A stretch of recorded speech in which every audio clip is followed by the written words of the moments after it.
Ang hirap magsinungaling. Ayun, kung lifestyle mo yan noon at dala mo yan hanggang ngayon sa pagkakristyano, hindi ka patunay na nabago. Andiyan ka? Baka nasanay ka na lang pumunta ng church.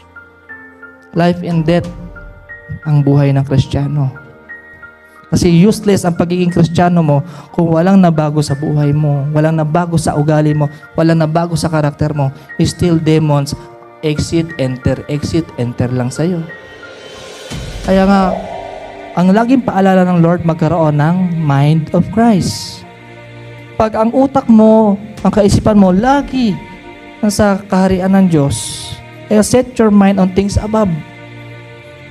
Lahat ng gawa mo, nakadepende na, ay may nanonood sa akin. Pag mabuti ginawa mo, ang mga anghel, palakpakan. Pero pag ikaw, apektado,